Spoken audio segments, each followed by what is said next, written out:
नमस्कार दोस्तों, आज हम आपको लेकर चलेंगे एक ऐसे रहस्यमयी और डरावने सफर पर जहां एक गरीब लोहार विक्रांत और एक श्रापित यक्षिणी मायावती की कहानी सामने आती है।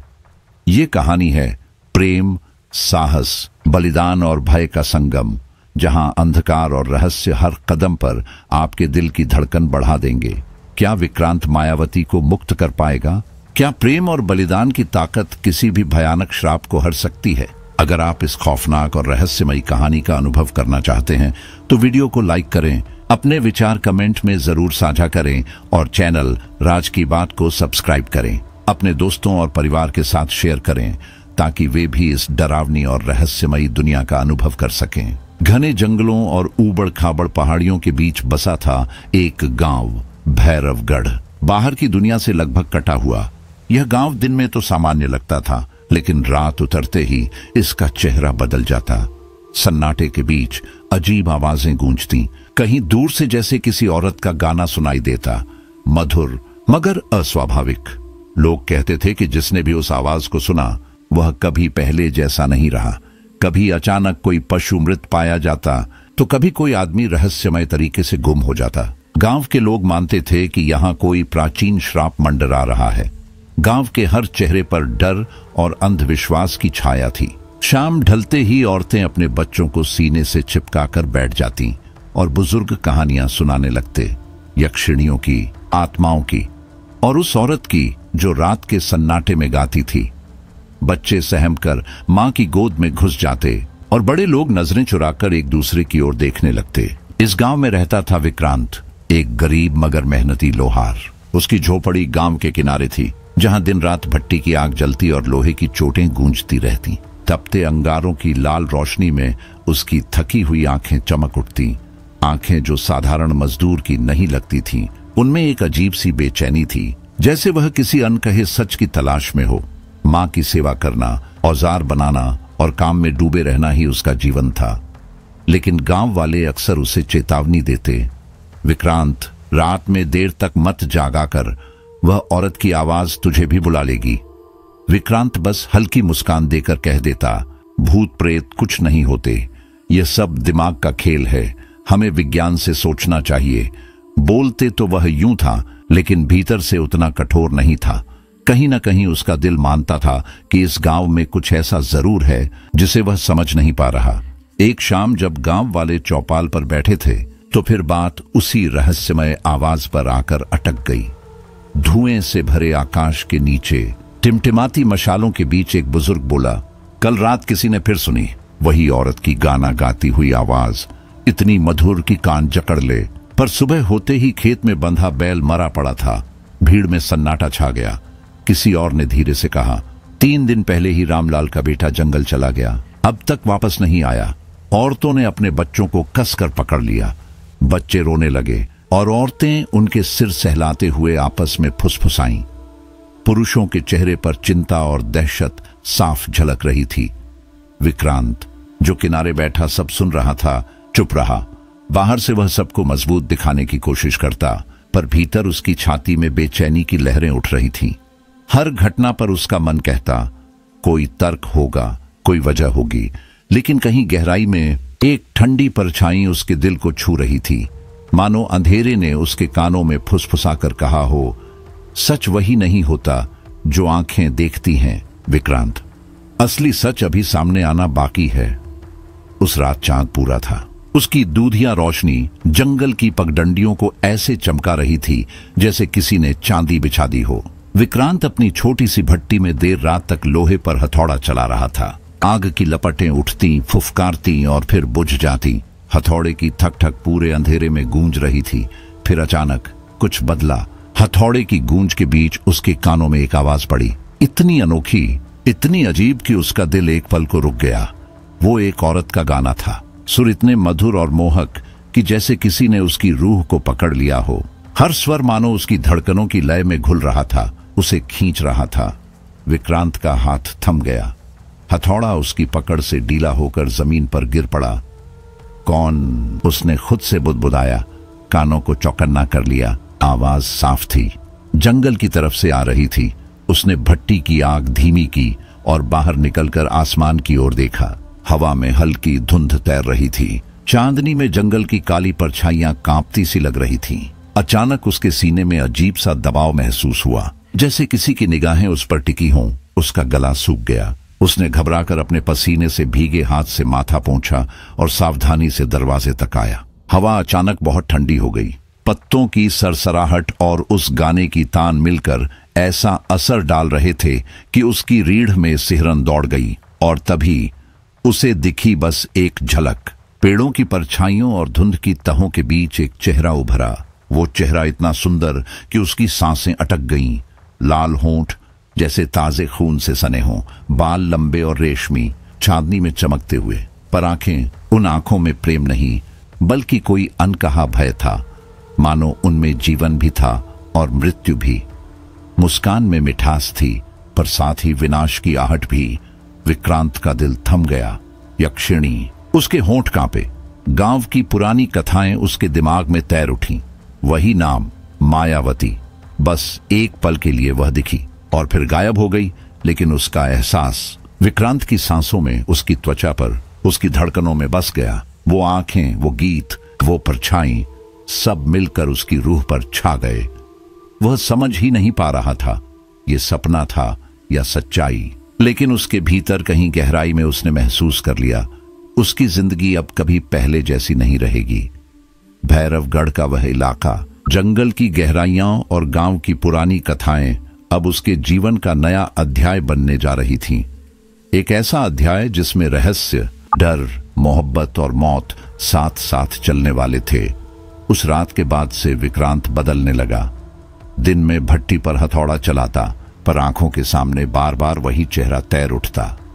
लंबे बालों वाली सुंदर स्त्री का चेहरा, जिसकी आंखों में गहरी खामोशी और रहस्य की परतें थीं। कभी वह धुएं की लहरों में दिखती, कभी पानी की सतह पर झलकती और कभी सपनों में आकर वही गीत गाती। विक्रांत अब डर और आकर्षण के बीच झूल रहा था। वह खुद को समझाता, ये सब थकान है, दिमाग का भ्रम है। पर जब नींद में भी वही आवाज पीछा करने लगे तो आदमी खुद से झूठ नहीं बोल पाता। गांव वाले भी उसकी हालत को भांपने लगे। एक दिन गांव का बुजुर्ग हरिदास उसके पास आया। उसकी आंखों में पुराना डर छिपा था। विक्रांत, उसने गंभीर स्वर में कहा, तेरे चेहरे पर उसकी छाया देखी है मैंने। याद रख, यक्षिणी का प्रेम कभी सुख नहीं देता, वह सिर्फ मौत और बर्बादी लाती है। यह कहते हुए हरिदास की आवाज कांप गई, जैसे वह किसी पुराने जख्म को फिर से जी रहा हो। विक्रांत का मन और उलझ गया। डर भी था, लेकिन साथ ही अजीब सी जिज्ञासा भी। क्यों वही स्त्री उसके सामने आती है? क्या वह इंसान है या किसी और लोक की आत्मा? दिन बीतते गए, रातें और भी अंधेरी होती गईं।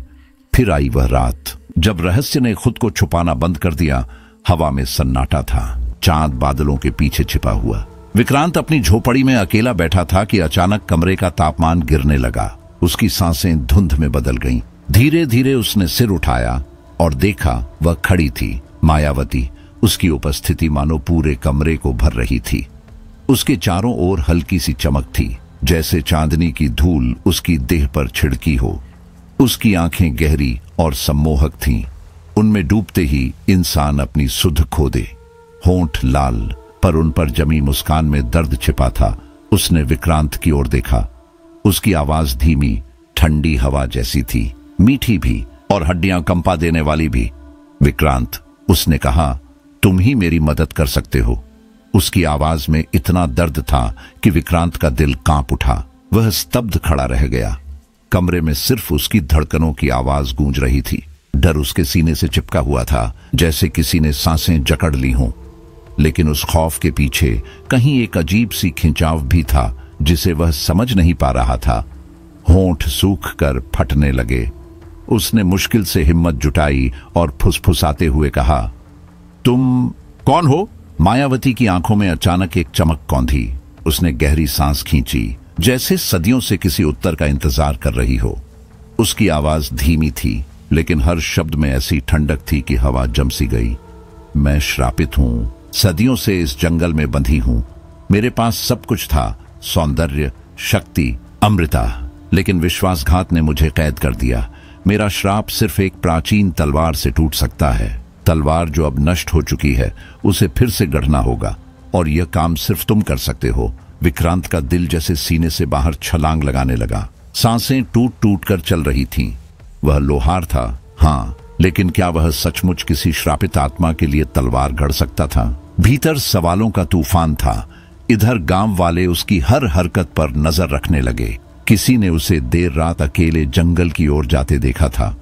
किसी ने उसकी झोपड़ी से अजीब सी फुसफुसाहटें सुनी थीं। धीरे धीरे पूरे गांव में खुसर पुसर शुरू हो गई।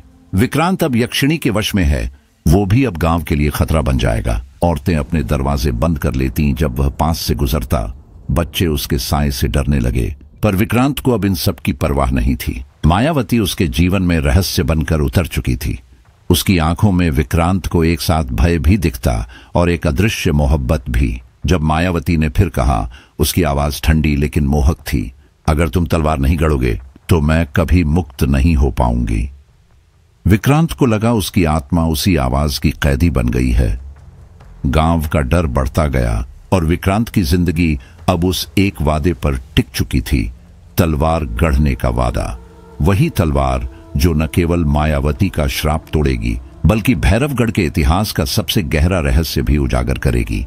लेकिन इस राह पर मौत, मोहब्बत और रहस्यमयी परछाइयां कदम कदम पर उसका इंतजार कर रही थीं। विक्रांत कई रातें मायावती की परछाइयों और उसकी फुसफुसाती आवाजों में खोकर गुजारता। और फिर एक रात मायावती ने उसकी आंखों में देखते हुए कहा, उसकी पलकों पर नमी थी, मैं कभी इंसान थी, राजकुल की वंशज, लेकिन छल और पाप ने मुझे श्रापित कर दिया, मुझे यक्षिणी बना दिया। और इस श्राप की सबसे भयानक सच्चाई ये है कि हर अमावस्या को मेरा असली रूप बाहर आता है। मैं सुंदर नहीं रहती, मैं एक दानवी बन जाती हूँ जो इंसानों और जानवरों पर हमला करती है। मैं चाहकर भी इससे बच नहीं सकती। विक्रांत का दिल सिहर गया। उसकी आंखों में डर था, लेकिन उस डर से गहरा था वह दर्द जो मायावती झेल रही थी। फिर आई वह रात, अमावस्या की रात। जंगल पर काली चादर तनी थी। हवा इतनी ठंडी थी कि हड्डियां जम जाएं। हर तरफ सन्नाटा, मानो जंगल खुद सांस रोककर खड़ा हो। विक्रांत जानता था उसे मायावती के साथ होना चाहिए, शायद उसे रोकना चाहिए। जब वह पगडंडी पर पहुंचा, हवा भारी हो चुकी थी। पेड़ ऐसे लग रहे थे जैसे करवट बदलकर रहस्यों की फुसफुसाहट कर रहे हों। अचानक वह दिखी, मायावती। लेकिन यह वही मायावती नहीं थी। उसकी सुंदरता गायब हो चुकी थी। चेहरा विकृत, आंखें अंगारों की तरह जलती हुई, दांत नुकीले, चेहरा इतना क्रूर कि देखना भी मुश्किल। उसका शरीर अंधेरे की किसी चादर में लिपटा हुआ था। विक्रांत वहीं जड़ हो गया। ये वही थी जिसे वह चाहता था, पर आज उसके सामने खड़ी थी दानवी मायावती। अचानक वह पास के मवेशियों पर टूट पड़ी। बकरियों की चीखें जंगल में गूंज उठी। खून की गंध हवा में भर गई। विक्रांत का दिल दहशत से कांप उठा, पर उसने पूरी ताकत जुटाई। पास पड़ी जलती मशाल उठाई और चिल्लाया, रुको! मायावती की लाल आंखें उसकी ओर घूमी। एक पल को लगा वह उसे वहीं चीर देगी, लेकिन गहराई में कहीं उसकी आंखों में एक झलक चमकी, जैसे उसकी आत्मा अंदर से संघर्ष कर रही हो। विक्रांत ने मशाल आगे लहराई और किसी तरह उसे पीछे हटने पर मजबूर किया। मायावती ने एक भयानक चित्कार किया और जंगल की काली गहराइयों में गायब हो गई। विक्रांत की सांसें टूट रही थीं, शरीर कांप रहा था। उसके भीतर दो धाराएं लड़ रही थीं। एक कह रही थी, भाग जाओ, यह औरत मौत है। दूसरी उसे खींच रही थी, उसका दर्द समझो, उसे बचाओ। डर और प्रेम की इस जंग में उसका दिल हार मान चुका था। लेकिन गांव अब और सहन नहीं कर पाया। अगले ही दिन चौपाल में लोग इकट्ठे हुए। उंगलियां सीधे विक्रांत पर उठी। गांव में हवा भारी और अस्थिर थी। हर कोने से वही आवाज उठ रही थी, यह यक्षिणी उसके पीछे है, वह हमें भी बर्बाद कर देगा, इसे गांव से निकालो। फुसफुसाहटें और धमकियां चारों ओर से विक्रांत के कानों में उतर रही थीं। लोग अब यकीन कर चुके थे कि वह यक्षिणी के वश में है। हर नजर उस पर शक से भरी थी, हर कदम उसके खिलाफ। उस रात जब वह अकेला अपनी भट्टी के बाहर बैठा था, अचानक एक ठंडी लहर उसके चारों ओर फैल गई। मशाल की लौ कांपने लगी। विक्रांत ने सिर उठाया। मायावती सामने खड़ी थी। उसकी आंखों में नमी थी, होंठ कांप रहे थे। देखा तुमने? उसकी आवाज टूटी हुई थी, जैसे हर शब्द किसी घाव से रिस रहा हो। यही मेरा श्राप है। अगर तुमने तलवार नहीं बनाई, अगर तुमने मुझे मुक्त नहीं किया, तो मैं हमेशा के लिए दानवी बन जाऊंगी। मैं चाहकर भी किसी का भला नहीं कर सकती। उसकी आंखों में दर्द था, इतना गहरा कि विक्रांत का दिल भीतर तक हिल गया। वह जानता था अगर अब पीछे हटा तो मायावती सदा के लिए इस अंधकार की कैदी बन जाएगी। उसके भीतर करुणा और जिद एक साथ जाग उठी। उस रात उसने ठान लिया, चाहे गांव वाले उसे ठुकरा दें, चाहे मौत उसके सामने आ खड़ी हो, वह सच तक पहुंचेगा। तलवार बनेगी। वह मायावती की छाया और उसके श्राप के रहस्य को जाने बिना अब चैन से नहीं जी पाएगा। कुछ रातों बाद अमावस्या के सन्नाटे में विक्रांत और मायावती जंगल की गहराइयों में निकले। घना अंधेरा इतना भारी था कि लगता था चांदनी खुद वहां कदम रखने से डर रही है। हर ओर अजीब आवाजें, कभी जानवर की चीख, कभी किसी अदृश्य की फुसफुसाहट। पत्तों के नीचे दबे उनके हर कदम के साथ लगता जैसे कोई पीछा कर रहा हो। कई घंटे भटकने के बाद वे एक खंडहर नुमा जगह पहुंचे। टूटी हुई दीवारें, आधे गिरे खंभे, बेलों से लिपटा एक प्राचीन मंदिर। दीवारों पर खुदे अजीब तांत्रिक चिन्ह अंधेरे में भी धड़कते से लग रहे थे, जैसे कोई काली ऊर्जा भीतर ही भीतर सांस ले रही हो। विक्रांत ने मशाल उठाई और दीवारों पर रोशनी डाली। वहां चित्र बने थे। एक यक्षिणी जिसके चेहरे पर दुख और गुस्सा दोनों उकेरे गए थे। उसके सामने एक तलवार जो आग की लपटों से घिरी थी। चित्रों के नीचे लिखा था, यह तलवार एक महान साधु ने गढ़ी थी जो बुरी आत्माओं और श्रापित प्राणियों को मुक्त कर सकती थी। लेकिन तलवार टूट चुकी थी और उसके टुकड़े इसी जंगल में बिखर गए थे। विक्रांत का दिल तेजी से धड़कने लगा। यही वह तलवार थी, मायावती की मुक्ति की कुंजी। लेकिन तभी मंदिर का वातावरण बदलने लगा। हवा भारी और ठंडी हो गई। अचानक चारों ओर आवाजें गूंजने लगीं। कभी किसी औरत की कर्कश हंसी, कभी किसी बच्चे के रोने की चीख। विक्रांत ने देखा दीवारों पर ताजा खून के निशान उभर आए थे, जैसे किसी ने अभी अभी हथेली मारी हो। छायाएं लंबी होकर दीवारों पर दौड़ने लगीं। मायावती ने डर के मारे उसका हाथ कसकर पकड़ लिया। उसकी आवाज कांप रही थी, यह जगह सुरक्षित नहीं है। अचानक मंदिर के भीतर से कदमों की आवाज आई।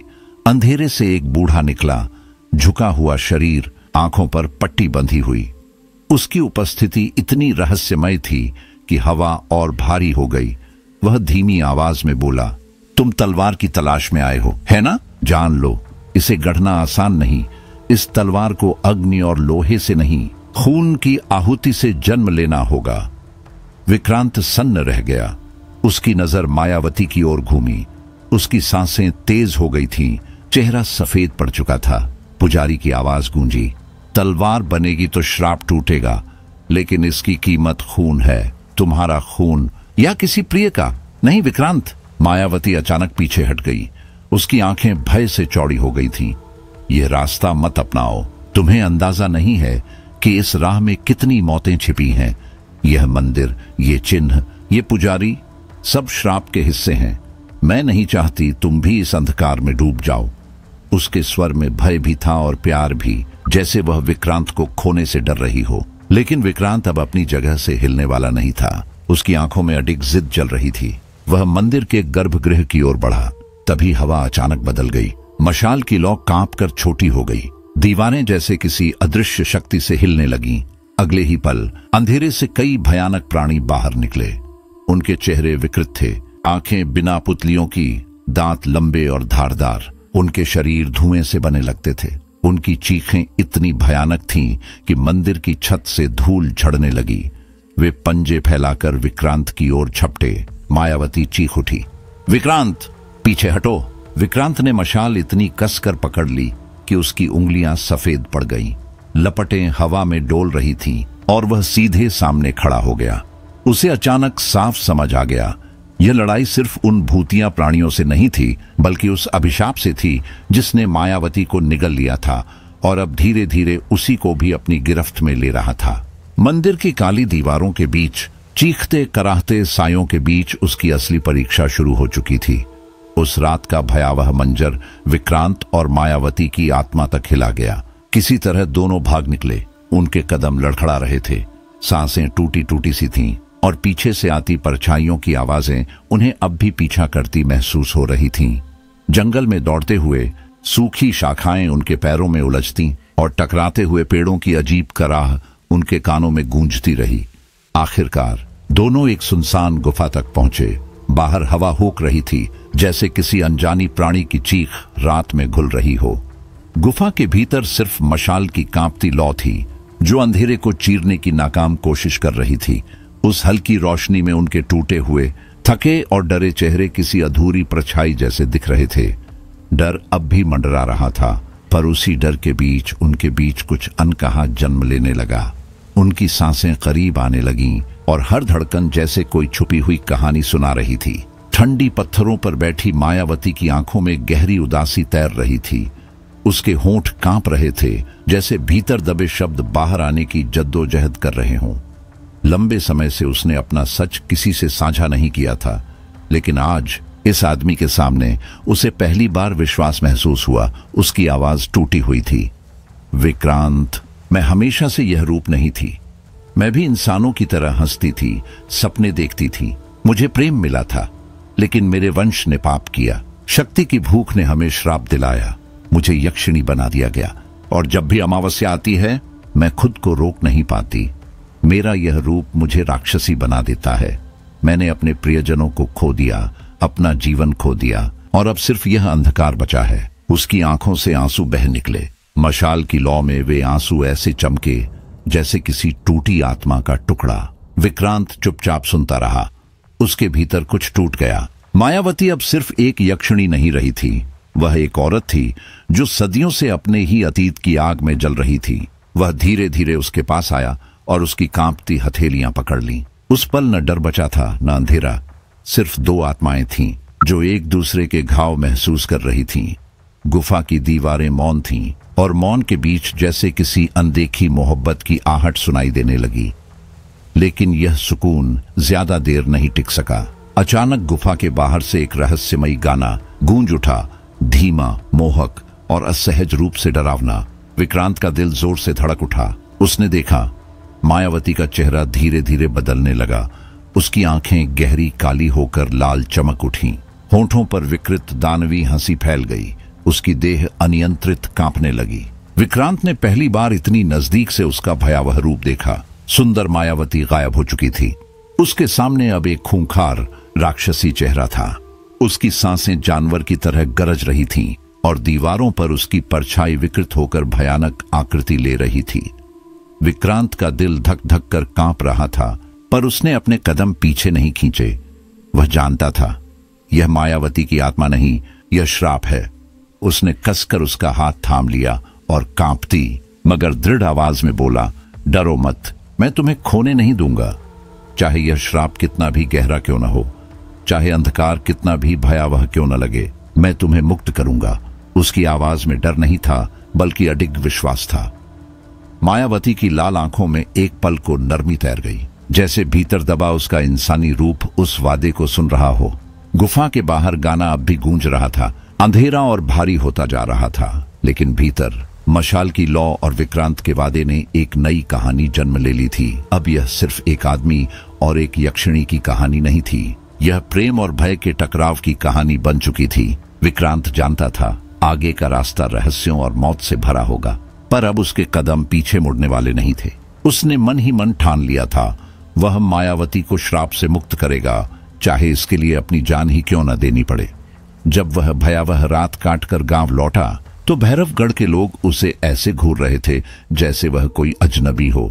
उसकी आंखों में थकान थी, कपड़ों पर मिट्टी और खून के दाग थे और चेहरे पर एक अजीब भारी गंभीरता। गांव वाले चौपाल पर इकट्ठा हो गए। फुसफुसाहटें हवा में भर गईं। देखो, यह अब इंसान नहीं रहा, यक्षिणी ने इसे वश में कर लिया है। यह गांव के लिए विनाश लाएगा। किसी ने डरकर कहा, इसे रोकना होगा।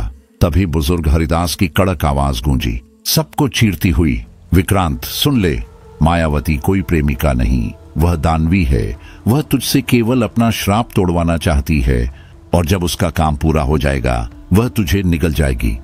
अपने पिता के जमाने से मैंने ऐसी आत्माओं की कहानियां सुनी हैं। विक्रांत, मत फंस उसकी जाल में। उसकी आवाज में डर और अनुभव का भार था, जैसे वह खुद कभी उसी अंधकार में खो चुका हो। विक्रांत चुप रहा। उसके अंदर एक तूफान उठ रहा था, एक मिश्रित भावना का, भय, रहस्य और उस दर्द की गहरी समझ जो उसने महसूस की थी।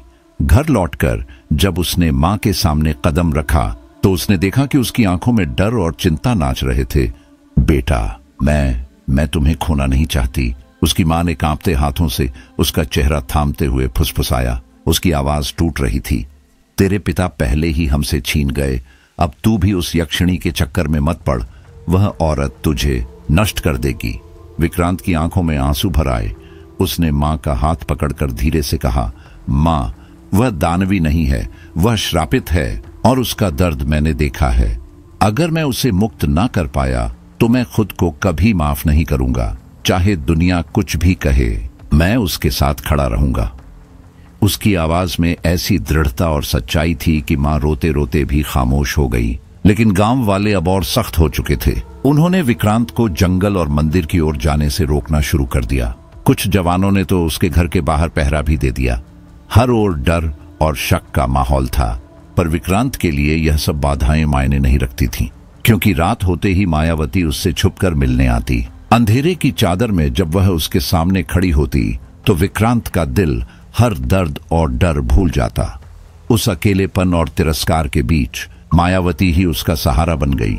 उनका रिश्ता और गहरा होता जा रहा था। अब उनके बीच केवल रहस्य नहीं बल्कि मोहब्बत का बंधन भी था। एक रात जब दोनों जंगल की छाया में बैठे थे, मायावती ने धीमे स्वर में कहा, विक्रांत, तलवार केवल लोहे और आग से नहीं बनेगी। उसे गढ़ने के लिए 4 प्राचीन धातुएं चाहिए जो सदियों से खोई हुई है। हर धातु की रक्षा अंधकार करता है और उन्हें पाना आसान नहीं होगा। अगर तुम यह राह चुनते हो तो तुम्हें मौत से भी डरना नहीं होगा।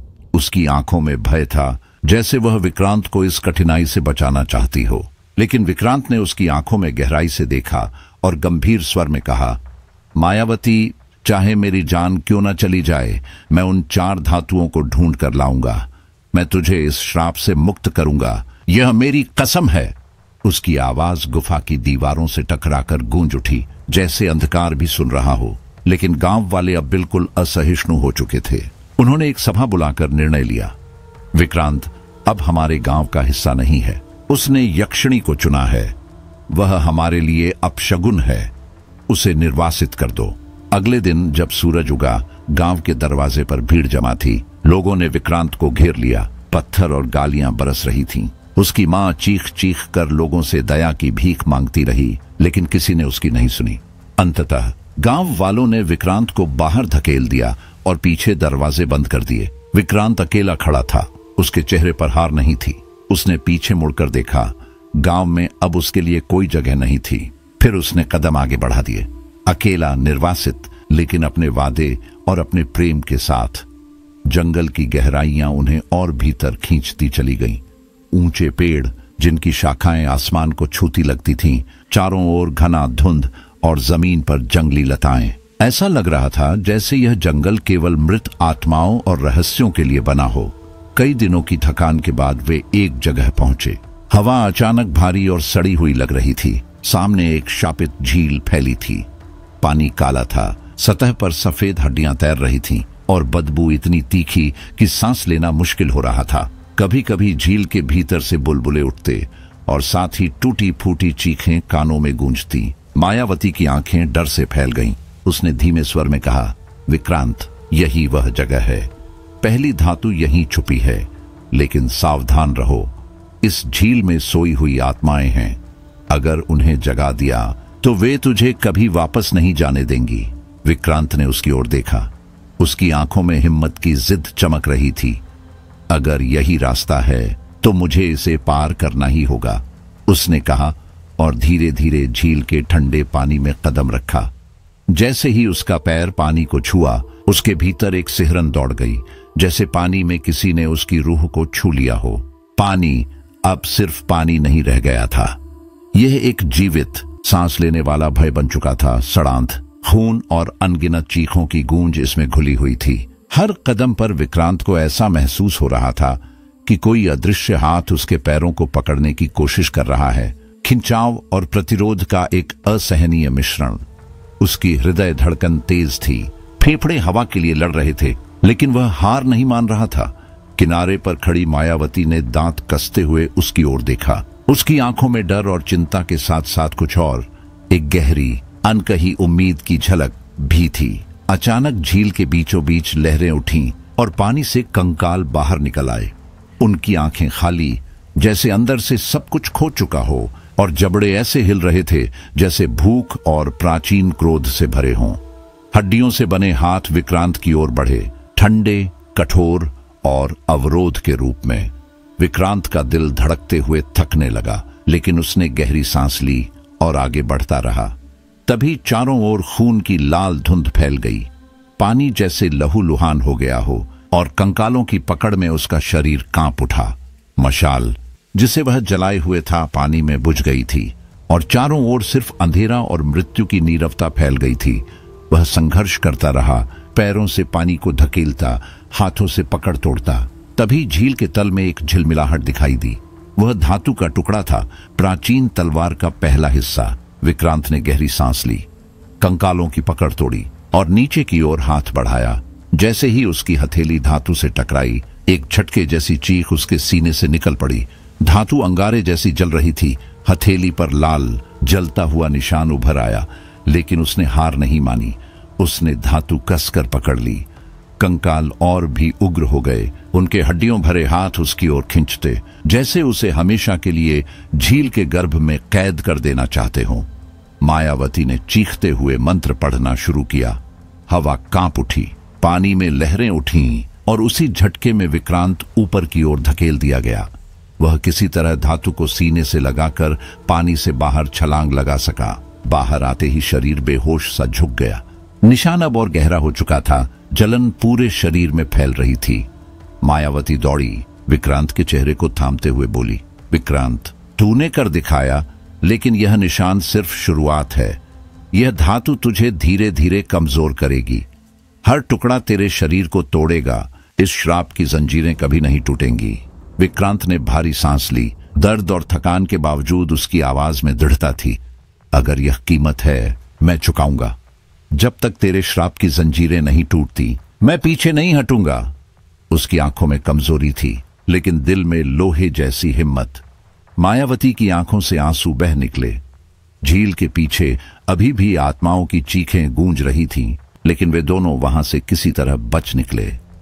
रात की ठंडी हवा में धातु का पहला टुकड़ा उनके पास था, लेकिन विक्रांत का शरीर थरथरा रहा था।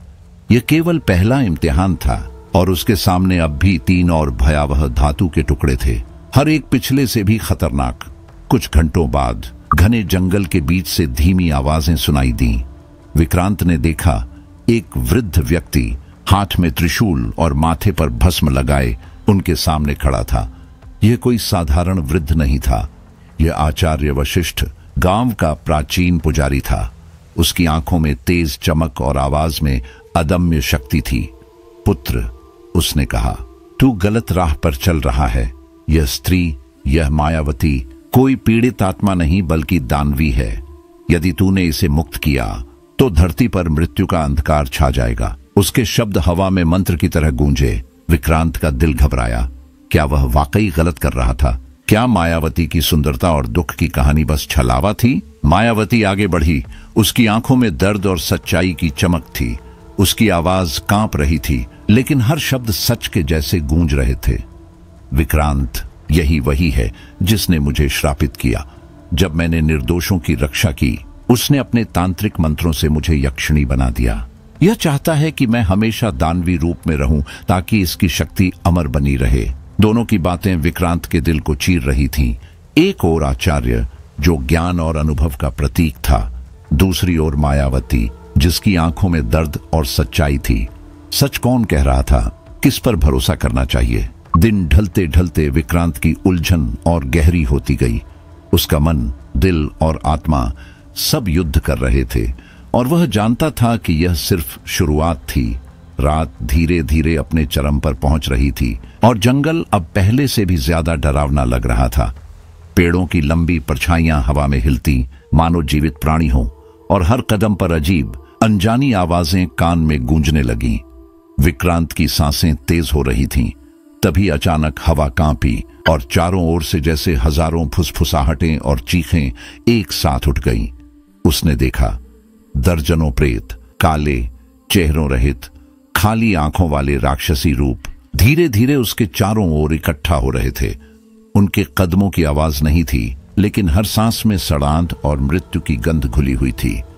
विक्रांत ने अपना हथियार उठाने की कोशिश की, पर थकान और झील के श्रापित निशान की जलन ने उसके हाथ कांपने लगे।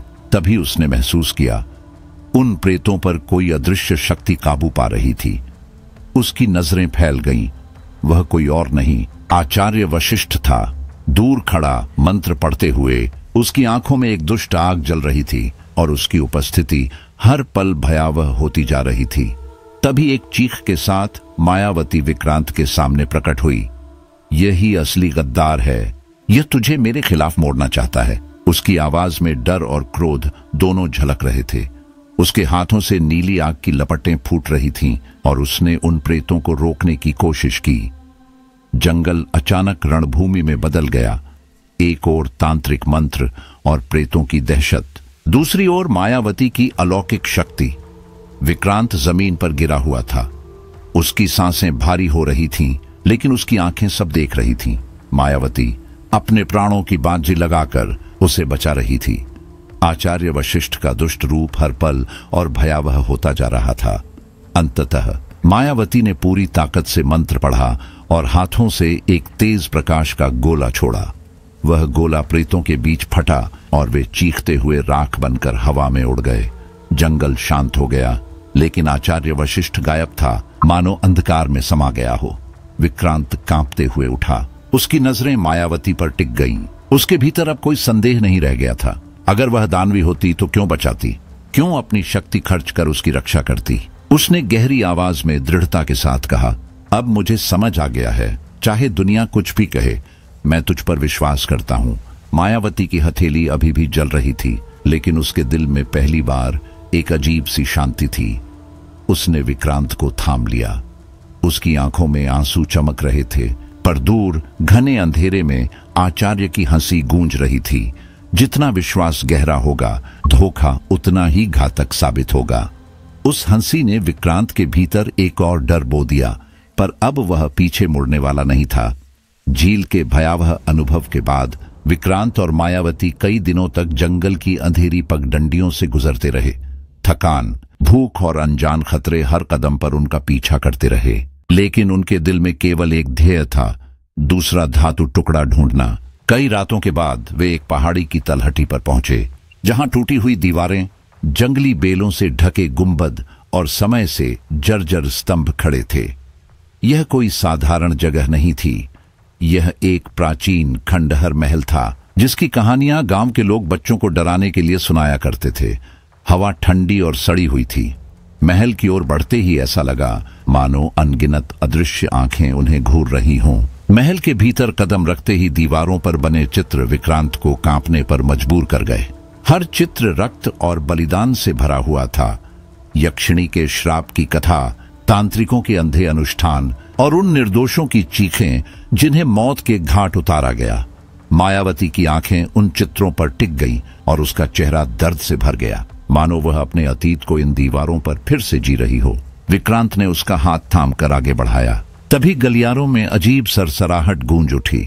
अंधेरा और गाढ़ा हो गया। टूटे हुए दरवाजे अपने आप बंद हो गए और चारों ओर से प्रेतों की चीखें उठने लगीं। कुछ परछाइयां दीवारों से निकलकर विक्रांत का पीछा करने लगीं। उनके कदमों की आवाज खाली गलियारों में गूंज रही थी और हर मोड़ पर लगता कोई उनके पीछे सांस ले रहा हो। विक्रांत ने मशाल उठाई और भागा, लेकिन अचानक एक भारी दरवाजा उसके पीछे बंद हो गया। वह अकेले एक कमरे में कैद हो गया। दीवारें धीरे धीरे बदलने लगीं। पहले काले धब्बे फैले, फिर लाल रंग बहने लगा।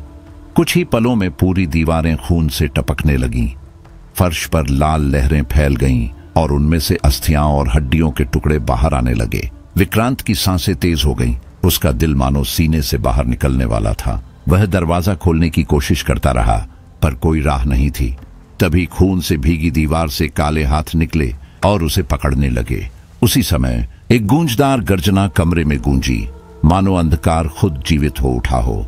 दरवाजा एक भयानक धक्के के साथ टूटकर गिरा और मायावती अंदर घुस आई। पर अब वह वही मासूम इंसानी मायावती नहीं थी। उसकी आंखें लाल आग की तरह जल रही थीं। चेहरे पर दानवी छाया फैल चुकी थी। कमरे में उसकी हर हरकत में हिंसा और डर का मिश्रण झलक रहा था। पीछे हटो, उसने चीख कर उन अदृश्य छायाओं और हाथों को पीछे धकेला। उसकी हथेलियों से नीली और लाल आग निकल रही थी। कमरे की दीवारों पर अजीब झिलमिलाहट बिखेर रही थी।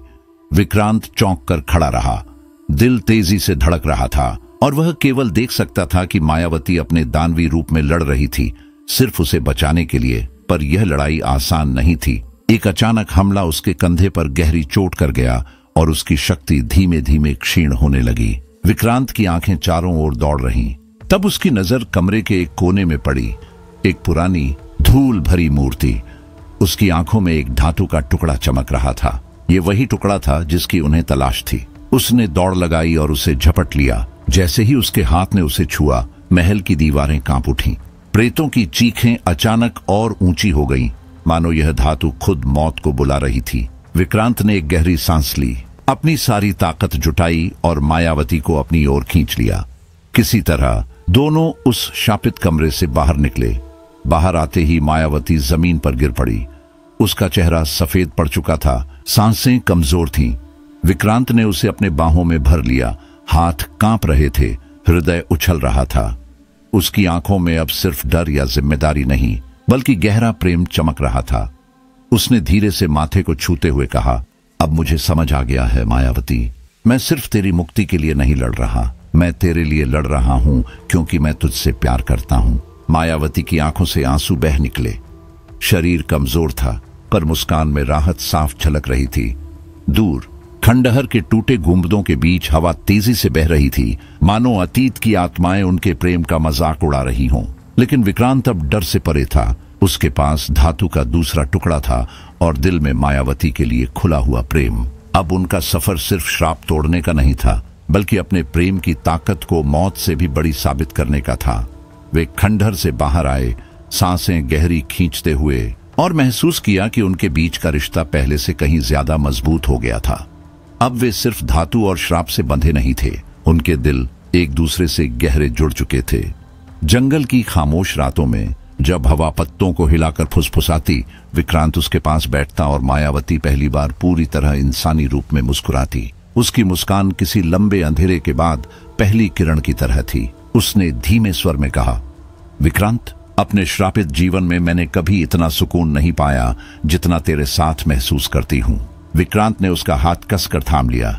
मन में ठान लिया कि चाहे कैसी भी मुसीबत आए, वह उसे अकेला नहीं छोड़ेगा। एक रात अचानक आसमान पर काले बादल छा गए और मूसलाधार बारिश शुरू हो गई। दोनों एक गुफा में शरण लेने पहुंचे। भीतर आग जलाई गई और बारिश की बूंदों की आवाज गुफा की दीवारों से टकराकर अजीब संगीत बना रही थी। आग की लपटों में बैठकर उन्होंने पहली बार अपने सपनों के बारे में खुलकर बात की। विक्रांत ने कहा, मेरा सपना है कि मैं एक ऐसा लोहार बनूं जिसका काम सदियों तक याद किया जाए। मायावती ने धीरे स्वर में कहा, मेरा सपना कभी इतना छोटा था, सिर्फ एक साधारण इंसान बनकर किसी परिवार के साथ जीवन बिताना। उसके शब्दों में दर्द था, इतना कि विक्रांत की आंखें नम हो गईं।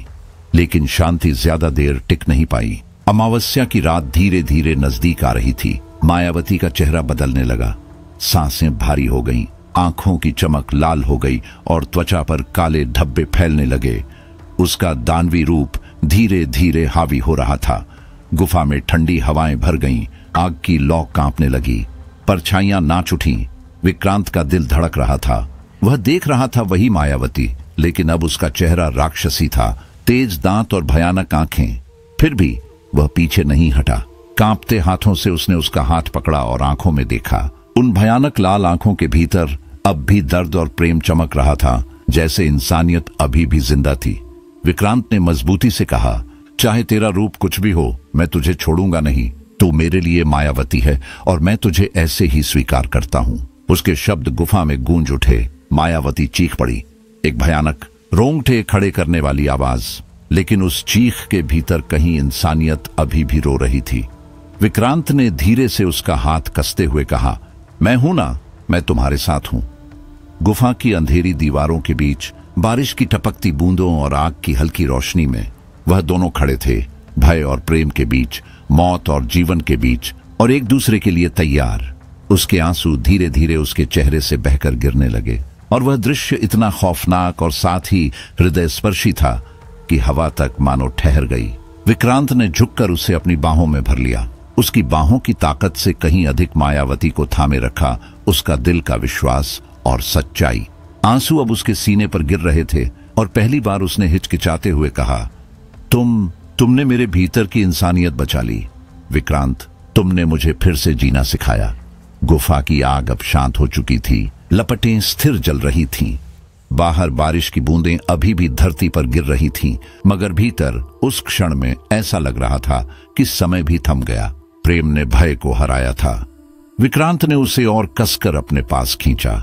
पहली बार उन्हें महसूस हुआ कि चाहे श्राप कितना भी गहरा क्यों न हो, इंसानियत और प्रेम उसकी तुलना में कहीं अधिक शक्तिशाली थे। लेकिन उनकी राह अभी खत्म नहीं हुई थी। खंडहर महल और बरसात की रात के बाद उनका अगला पड़ाव था मृतकों की घाटी। एक ऐसा अंधकारमय स्थान जहां दिन और रात का फर्क गायब था और घना सघन धुंध चारों ओर फैला रहता था। जैसे ही वे घाटी में कदम रखते, विक्रांत के कानों में कराहती आवाजें गूंजने लगीं। रोते हुए बच्चे, हाहाकार करती महिलाएं और आत्माओं की वो चीखें जिन्हें कभी शांति नहीं मिली। हर कदम पर घास पर पड़ती उनकी चाल की आवाज भी भयावह लग रही थी, मानो कोई अदृश्य आंखें लगातार उन्हें घूर रही हों। विक्रांत ने घातक सच देखा। घाटी का हर कोना अतीत की पीड़ा और अधूरी कहानियों से भरा था। तीसरा धातु यहीं छुपा था और उसे पाने के लिए विक्रांत को सीधे इन मृत आत्माओं का सामना करना था। घाटी के बीचों बीच पहुंचते ही धुंध और भी गहरी हो गई। चारों ओर विकृत चेहरे और असमान हाथ पैर वाली आत्माएं उभरने लगीं। उनकी आंखों में असीम पीड़ा झलक रही थी। वे धीरे धीरे विक्रांत की ओर बढ़ीं। हर आत्मा उसके भीतर छुपी सबसे बुरी यादों को उजागर कर रही थी।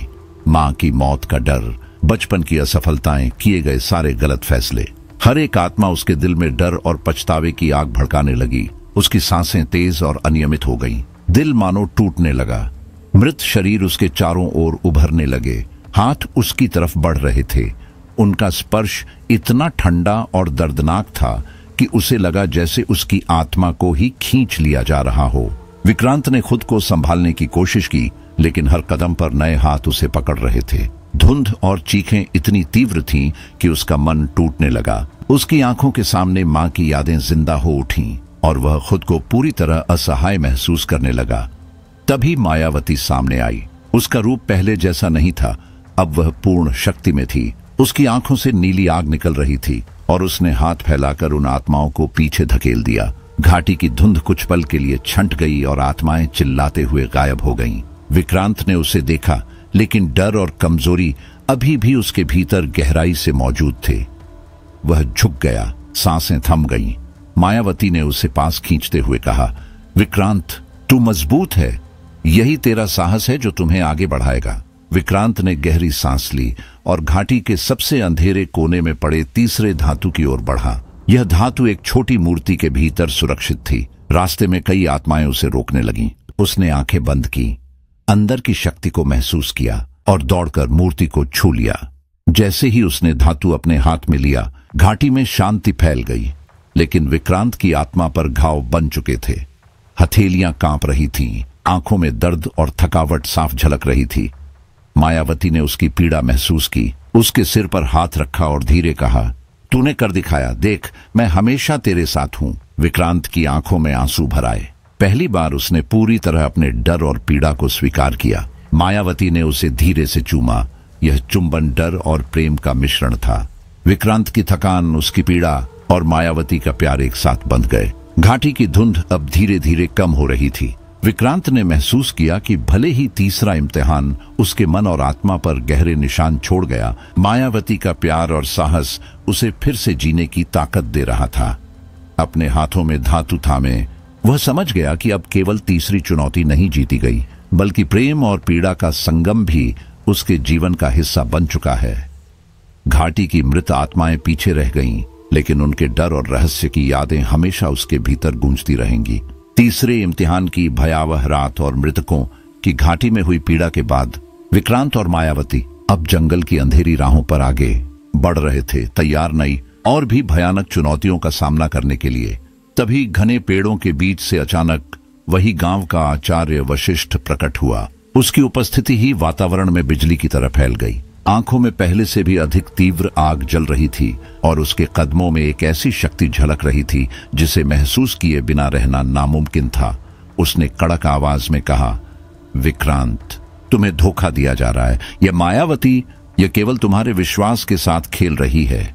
अगर तुम उसे छोड़ दोगे तो इसका परिणाम दुनिया के लिए विनाशकारी होगा। विक्रांत ने उसकी ओर देखा। शब्दों में डर और गंभीरता दोनों झलक रहे थे। आचार्य ने गहरी सांस ली और फिर धीरे लेकिन स्पष्ट स्वर में खुलासा किया, मायावती का असली रूप केवल पीड़ित यक्षिणी नहीं है, वह प्राचीन शक्तिशाली दानवी है जिसने सदियों पहले पूरे राज्य को राख में बदल दिया था। उसकी शक्ति इतनी भयंकर है कि अगर उसने मन बनाया तो कोई भी उसे रोक नहीं सकता। विक्रांत की आंखें फैल गईं। उसका मन अजीब तरह की उथल पुथल में डूब गया। क्या मायावती सच बोल रही थी या आचार्य? क्या वह प्रेम और पीड़ा का पात्र मात्र थी या उसके हाथों में पूरे संसार का विनाश छिपा था? दिल में डर और संदेह की लहरें उठने लगीं। कदम पीछे खिसकने लगे, पर तभी मायावती अचानक गुस्से में फट पड़ी। वह आचार्य पर झपटी। उसकी आंखों में लाल आग फैल गई। दांत और हाथ मानो राक्षसी बन गए। उसके हाथों की गति से हवा में ऐसा ऊर्जा तरंग फैल रही थी कि विक्रांत को लग रहा था जैसे आसपास की हवा ही जल रही हो। वह दौड़कर उसे रोकने की कोशिश करता, लेकिन डर ने उसके भीतर से आवाज निकाल दी, क्या सच में वही दानवी है? आचार्य ने गंभीर स्वर में चेतावनी दी, विक्रांत, अगर तुम चौथा धातु इकट्ठा कर दोगे, यह केवल तुम्हारे लिए खेल नहीं रहेगा। यह धातु पूरे संसार के लिए विनाश लेकर आएगी। एक गलत कदम और न केवल तुम बल्कि पूरा संसार इस दानवी की चपेट में आ जाएगा। उसकी आवाज में शक्ति और खौफ का संगम था। विक्रांत के हाथ कांप रहे थे, लेकिन उसकी नजरें मायावती पर टिक गईं। वह जानना चाहता था सत्य क्या है। धीरे से उसने उसके पास झुककर पूछा, सच क्या है? मुझे बताओ, क्या तुम सच में वही दानवी हो या यह सब आचार्य का भ्रम है? मायावती चुप रही। उसकी आंखों में दर्द, गुस्सा और एक तरह की प्रेम भरी चमक झलक रही थी। उसने कोई उत्तर नहीं दिया, बस विक्रांत की आंखों में देख रही थी, मानो कह रही हो, विश्वास रखो, लेकिन निर्णय खुद करना होगा। विक्रांत का मन भयंकर उलझन में था। अब उसके पास केवल एक विकल्प था, सत्य या प्रेम, भरोसा या डर। उसने गहरी सांस ली और अपने भीतर की शक्ति को महसूस किया।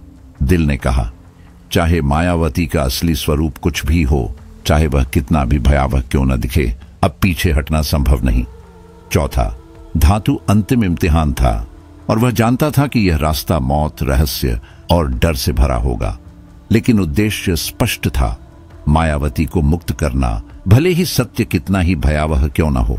अंधेरे में खड़े आचार्य की छाया और मायावती की लाल आंखों का चित्र विक्रांत के मन में गहरा उतर गया। उसने अपनी तलवार कसकर पकड़ ली। भीतर डर और साहस का संगम महसूस हुआ।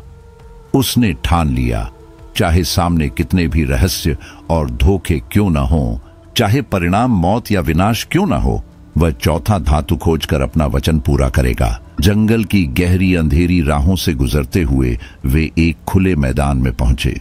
वहां खड़ी थी एक रक्तवेदी, प्राचीन तांत्रिक द्वारा बनाई गई। चारों ओर खोपड़ियों की माला लटकी थी। आकाश काला और लाल चांद रात को और भी भयावह बना रहा था। हवा में घुली गंध, लाल खून और धातु की विक्रांत की नाक में चुभ रही थी। चारों ओर मृत आत्माओं की हल्की सरसराहट सुनाई दे रही थी। यह स्थान केवल साहस और प्रेम की परीक्षा नहीं, बल्कि किसी की आत्मा की असली ताकत दिखाने के लिए था। विक्रांत ने वेदी पर नजर डाली। अंतिम धातु वहीं चमक रही थी, लेकिन रास्ता डर और बलिदान से भरा था। उसे पता था धातु तक पहुंचने के लिए कोई निर्दोष प्राणी अपना खून देना होगा। उसने चारों ओर देखा, पल भर के लिए रुक गया। दिल जोर जोर से धड़क रहा था, हाथ पसीने से भीग रहे थे। हर सांस में डर और उम्मीद का संगम था। और फिर उसने धीरे से कहा, अब पीछे नहीं हट सकता। चाहे जो भी सच हो, चाहे जो भी डर हो, मैं इसे पूरा करूंगा। जंगल की गहराइयों में उसकी आवाज, उसकी ठान और डर का संगम गूंज उठा। मायावती की लाल आंखें उस पर टिकी थीं, जैसे वह कह रही हो, तुम्हारा साहस ही तुम्हारी असली परीक्षा है। विक्रांत ने तलवार कसकर पकड़ ली और कदम बढ़ाया। हर कदम के साथ जंगल, लाल चांद और वेदी का भयावह दृश्य उसकी चेतना में गहराता गया। अब उनका सफर उस अंतिम और सबसे भयानक मोड़ पर था, जहां प्रेम, भय और साहस का अंतिम इम्तिहान विक्रांत और मायावती का इंतजार कर रहा था। विक्रांत की सांसें तेज हो रही थीं और दिल में एक अजीब सा संघर्ष गूंज रहा था। वह किसी को मारना नहीं चाहता था। उसके अंदर भय, संदेह और गहरा प्यार एक साथ उमड़ रहे थे। उसने समझ लिया कि अगर वह किसी की जान लेगा तो वह खुद को हमेशा के लिए खो देगा। मायावती की नजरें उसकी आंखों में ठहर गईं। उसका स्वर धीमा और कठोर था, पर किसी अप्रत्याशित गर्माहट के साथ। विक्रांत, तुम्हें मुझे बलिदान देना होगा, तभी तुम्हारे हाथ धातु आएगी। यह अंतिम परीक्षा है, मैं तुम्हें नहीं खोने दूंगी। लेकिन अगर तुम आगे बढ़ना चाहते हो तो यही रास्ता है। उसके शब्द विक्रांत के शरीर में ठंडे करंट की तरह दौड़ गए। दिल तेजी से धड़कने लगा, हाथ कांपने लगे और मुंह खोलना मुश्किल हुआ। उसने गहरी सांस ली और हिम्मत जुटाकर कहा, मैं किसी को नहीं मार सकता, तुम्हें नहीं, चाहे जो भी हो। मायावती ने उसकी ओर धीरे मुस्कुराया। फिर उसने अपनी हथेलियों को वेदी पर रखा। हल्की हल्की धार खून की बह निकली और धीरे धीरे वह खुद वेदी पर चढ़ गई। उसके चेहरे पर दर्द था, पर आंखों में अजीब सी शांति और साहस की चमक झलक रही थी। जैसे ही उसका रक्त वेदी पर टपका, अंतिम धातु अचानक चमक उठा।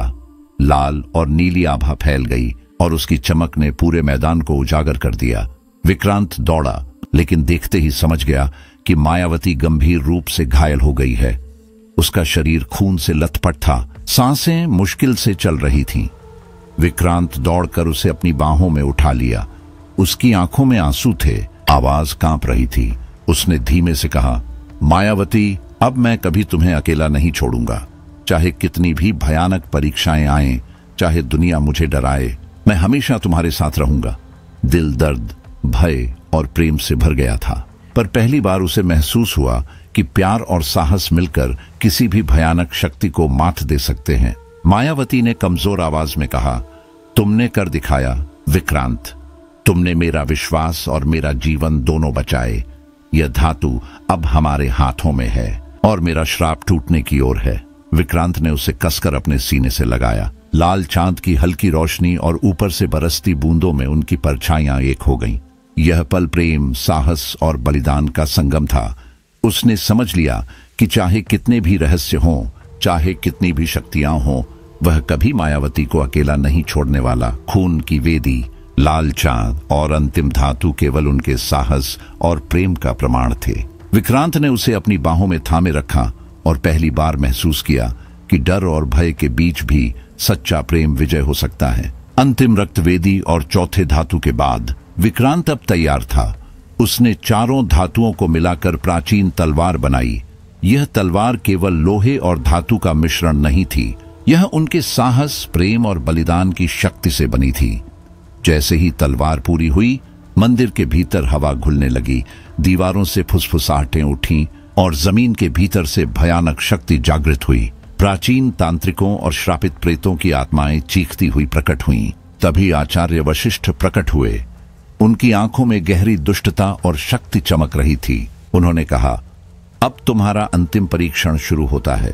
यह तलवार केवल साहस, प्रेम और त्याग के बल पर काम करेगी। मायावती की हालत चरम पर पहुंच गई थी। उसका श्राप पूरी तरह सक्रिय हो चुका था। आधा रूप मानव, आधा दानवी। उसकी आंखों में लाल चमक और पीड़ा की गहरी झलक थी। उसकी आग और ऊर्जा ने मंदिर के हर कक्ष को हिला दिया। विक्रांत ने उसे देखा। आंखों में डर और प्रेम दोनों झलक रहे थे।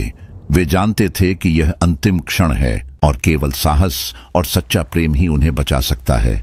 मंदिर के भीतर युद्ध छिड़ गया। विक्रांत तलवार उठाकर प्रेतों और दानवी आत्माओं पर वार करने लगा। हर वार के साथ हवा में बिजली जैसी ऊर्जा फैली और भूतियां चीखों में पीछे हटती गईं। वहीं मायावती ने अपने आधे दानवी रूप का उपयोग करके उन शक्तियों से लड़ाई जारी रखी। उसकी आग और शक्ति अंधकार को चीर रही थी, पर हर वार उसके शरीर और आत्मा को चोट पहुंचा रहा था। समय उनके खिलाफ काम कर रहा था। आचार्य ने सच कहा था, अगर विक्रांत तलवार से मायावती को वार करेगा तो वह मुक्त होगी, लेकिन उसकी आत्मा नष्ट हो जाएगी। पीछे हटे तो अंधकार हमेशा के लिए इस जगह और दुनिया पर राज करेगा। विक्रांत के दिल में टूटन और दर्द घुल गया। उसकी आंखों में आंसू थे, लेकिन उसने तलवार कसकर पकड़ी। उसने मायावती की ओर देखा। उनकी आंखों में प्रेम और डर, विश्वास और पीड़ा सब झलक रहे थे। दोनों की नजरें मिली और उस क्षण सब कुछ स्थिर हो गया। भय, प्रेम और साहस का अंतिम संगम। अंतिम क्षण में शब्द बेकार हो गए थे। वहां केवल भावनाओं का संवाद था, एक ऐसा संवाद जो आंखों, सांसों और हृदय की धड़कनों में बस गया था। विक्रांत ने धीमी, कांपती आवाज में कहा, मायावती, चाहे कुछ भी हो, मैं तुम्हें मुक्त करने के लिए पीछे नहीं हटूंगा। चाहे मेरी ताकत ही हमारी मौत का कारण बने, मैं तुम्हें आजाद करूंगा। मायावती ने हल्की मुस्कान दी। उसकी आंखें नम थीं और उसने धीरे से अपने हाथ विक्रांत की हथेली में रख दिए। उसका स्पर्श इतना कोमल और असली था कि विक्रांत के भीतर एक अजीब सा संतुलन पैदा हुआ। डर, प्यार और अनंत साहस का संगम। वह क्षण प्रेम, बलिदान और मृत्यु का था, और दोनों जानते थे कि अब कोई लौट कर नहीं जाएगा। विक्रांत ने तलवार उठाई, उसकी हथेली से पकड़, और उसकी आंखों में दृढ़ निश्चय झलक रहा था। वह अपने पूरे भीतर की शक्ति और साहस को तलवार में केंद्रित कर रहा था। हर धड़कन, हर सांस, हर भय को काटते हुए वह धीरे धीरे मायावती की ओर बढ़ा। जब तलवार उसके शरीर से टकराई तो तेज, अंधकार भेदक प्रकाश फैल गया। लाल और नीली आभा एक साथ मंदिर में धड़कने लगी। मायावती चीखी। उसकी दानवी शक्ति और सदियों का श्राप धीरे धीरे उसके शरीर से बहकर बाहर निकल रहे थे। उसकी चीख में दर्द, राहत और स्वतंत्रता का मिश्रण था। अंधकार चीरता हुआ प्रकाश आसमान की ओर उठ गया और मंदिर में छाया बन चुकी सारी प्रेत और तांत्रिक शक्तियां क्षीण हो गईं। विक्रांत ने उसे गिरते हुए देखा और झट से अपनी बाहों में उठा लिया। उसका शरीर अब मानव रूप में लौट चुका था, लेकिन उसकी ऊर्जा पूरी तरह खत्म हो चुकी थी। मंदिर में धीरे धीरे नीरवता फैल गई। श्राप का अंश अंधेरे में विलीन हो गया और केवल शांति, हल्की रोशनी और विक्रांत के दिल की धड़कन गूंज रही थी। विक्रांत ने उसे कसकर अपने पास पकड़े हुए कहा, अब कभी मैं तुम्हें अकेला नहीं छोड़ूंगा। चाहे कितनी भी कठिनाइयां आए, चाहे कितनी भी रहस्यमयी शक्तियां हमारे रास्ते में खड़ी हों, मैं हमेशा तुम्हारे साथ हूं। मायावती ने उसकी बाहों में आंखें बंद कर ली। पहली बार उसे पूर्ण शांति और स्वतंत्रता मिली, लेकिन यह शांति विक्रांत के लिए बिटर स्वीट थी। जब तलवार ने अंतिम बंधनों को तोड़ा और श्राप उसके शरीर से बाहर निकल गया, मायावती मुस्कुराते हुए उसकी बाहों में धीरे धीरे अंतिम सांस ली। उसका चेहरा शांत था, आंखों में दर्द और प्रेम का मिश्रण अब केवल स्मृति बनकर रह गया। उसकी आत्मा मुक्त हो चुकी थी और उसकी मुक्ति की चमक जैसे आसमान में फैल रही थी। गांव में शांति लौट आई। जंगल और पहाड़ियों में फैली अंधेरी शक्ति कमजोर पड़ गई और वर्षों से जमा भय और डर का अंत हुआ। लोग राहत और खुशी के मिश्रित भाव लिए फिर से जीवन में लौटने लगे। लेकिन विक्रांत का दिल टूटा हुआ था। उसने महसूस किया कि उसने मायावती को सच्ची मुक्ति दी और यही उसका सबसे बड़ा बलिदान था, अपनी खुशी और साथ खोने का दर्द। विक्रांत अब मंदिर के अंदर अकेला बैठा था। चारों ओर नीरवता थी।